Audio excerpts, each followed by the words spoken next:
ರಾಜ್ಯ ಸರ್ಕಾರ ಸಿದ್ದರಾಮಯ್ಯ ನೇತೃತ್ವದ ಸರ್ಕಾರ ಜನ ವಿರೋಧಿ ನೀತಿಯನ್ನ ಅನುಕರಣೆ ಮಾಡ್ತಾ ಇದೆ. ಭ್ರಷ್ಟಾಚಾರ ತುಂಬಿತು ಹೋಗ್ತಾ ಇದೆ. ಅದರ ಜೊತೆಗೆ ಜನಸಾಮಾನ್ಯರ ಮೇಲೆ ಬರೆ ಎಳೆಯುವಂತ ಕೆಲಸ ಪ್ರತಿನಿತ್ಯ ಸಿದ್ದರಾಮಯ್ಯ ಸರ್ಕಾರ ಮಾಡ್ತಾ ಇದೆ. ಇತ್ತೀಚೆಗೆ ಪೆಟ್ರೋಲ್ ಮತ್ತು ಡೀಸೆಲ್ ಬೆಲೆಯನ್ನು ಬೇಕಾಬಟ್ಟಿಯಾಗಿ ಏರಿಸಿ ಅದರ ಮುಖಾಂತರ ಜನಸಾಮಾನ್ಯರು, ಬಡವರು, ಮಧ್ಯಮ ವರ್ಗದ ಜನರಿಗೆ ಅವರ ಜೇಬಿಗೆ ಕೈ ಹಾಕುವಂಥ ಕೆಲಸವನ್ನ ಸಿದ್ದರಾಮಯ್ಯ ಸರ್ಕಾರ ಮಾಡ್ತಾ ಇದೆ.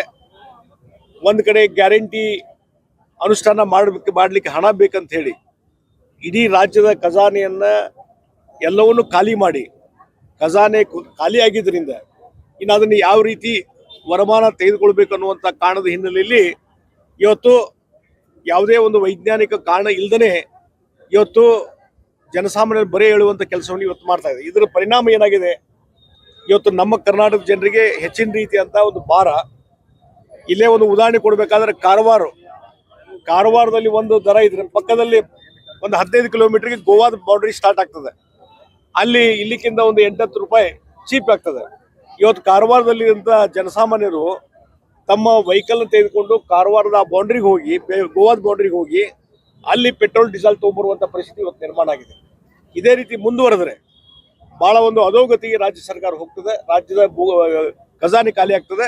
ಮತ್ತು ಇದರಿಂದ ಬಹಳ ದೊಡ್ಡ ಪರಿಣಾಮ ಕೇವಲ ಡೀಸೆಲು ಮತ್ತು ಈ ಪೆಟ್ರೋಲ್ ದರ ಏರಿಕೆ ಇದು ಕೇವಲ ವೆಹಿಕಲ್ಸ್ಗೆ ಅಷ್ಟಲ್ಲ, ಅದಕ್ಕೆ ಬೇರೆ ಬೇರೆ ಹಂತದಲ್ಲಿ ಬೇರೆ ಬೇರೆ ರೀತಿಯಂಥ ಪರಿಣಾಮಗಳು ಬೆಳಿಗ್ಗೆ ಮತ್ತು ದಿನನಿತ್ಯದ ಈ ವಸ್ತುಗಳನ್ನು ಬಳಕೆ ಮಾಡೋದಕ್ಕೂ ಇಫೆಕ್ಟ್ ಆಗ್ತದೆ. ದೊಡ್ಡ ಪ್ರಮಾಣದಲ್ಲಿ ಇದು ಆಗ್ತಾ ಇದೆ.